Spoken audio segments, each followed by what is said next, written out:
Comment passer les douanes avec votre appareil privé entre le Canada et les États-Unis?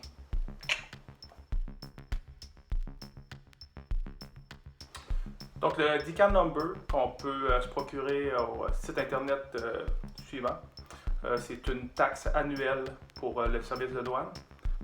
Vous allez sur le site internet et vous faites l'achat en ligne de votre sticker.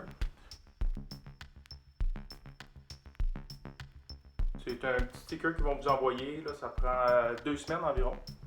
Par contre, c'est possible d'utiliser juste le reçu comme preuve.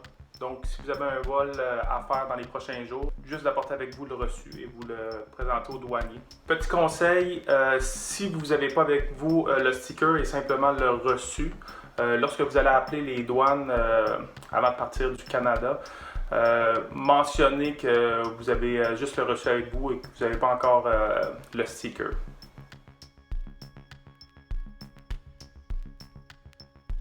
Donc, suite à la nouvelle réglementation concernant le ADSB qui est rentré en vigueur le 1er janvier 2020, un appareil qui n'est pas équipé du ADSB doit éviter de rentrer dans une classe C ou se trouver à 30 nautiques d'une classe B.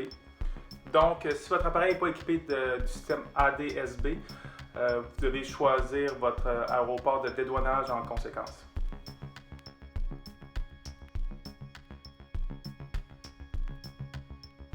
Donc, pour savoir si un aéroport a un système de douane, un petit truc facile, si c'est marqué international, c'est qu'il y a un système de douane parce qu'il y a des appareils qui arrivent de l'international.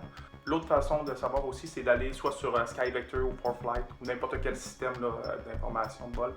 Donc, une fois l'aéroport de dédouanage choisi, vous allez devoir remplir votre APIS. Le APIS. Donc, c'est un système électronique qui garde les informations là, sur les entrées et sorties aux États-Unis. Donc, c'est vraiment important de le remplir au moins 1 heure avant le vol. Assurez-vous, avant de faire votre vol, là, que vous avez bien reçu le email de confirmation. Si vous avez des changements à faire sur votre manifeste d'arrivée, si c'est seulement un décalage sur l'heure, vous faites juste appeler les douaniers par téléphone. Pas besoin de refaire un nouveau APIS. Une fois le décal payé, l'aéroport de douane choisi, le APIS rempli, là c'est le temps d'aviser les douanes par téléphone que vous allez avoir besoin d'eux. Donc ça dépend vraiment de l'endroit où c'est que vous posez. Des fois, il faut appeler un minimum de 1 heure, des fois 2 heures à l'avance. Donc vraiment vérifier l'information, comme j'ai dit, soit sur SkyVector ou autre. Donc s'il vous manque un peu d'informations concernant les douanes, juste appeler au numéro du manager ou un autre numéro qu'ils m'ont donné pour le système de douane. Donc vous allez pouvoir avoir toutes les informations. Donc, avant d'entreprendre le vol vers les États-Unis, c'est important d'avoir un plan de vol canadien. Donc, on part du Canada, donc c'est un plan de vol canadien qu'on va faire. Si vous utilisez ForeFlight, il va directement l'envoyer à la bonne place. Petite information très importante, lorsque vous allez vous poser aux États-Unis, c'est vraiment important de ne pas sortir de la machine tant que le douanier ne vous a pas fait signe. Donc, pour le retour au Canada, il va falloir une fois de plus remplir le APIS. Ensuite, il va falloir appeler au numéro canadien pour les douanes, numéro ici. Ensuite, il va falloir faire un plan de vol américain au numéro suivant. Souvent aux États-Unis, ils n'accepteront pas d'activer votre plan de vol par téléphone. Donc, il va vraiment falloir l'activer par une fréquence. Des fois, on peut juste l'activer en vol. Avec ForeFlight, c'est possible d'activer le plan de vol et de le fermer directement avec ForeFlight.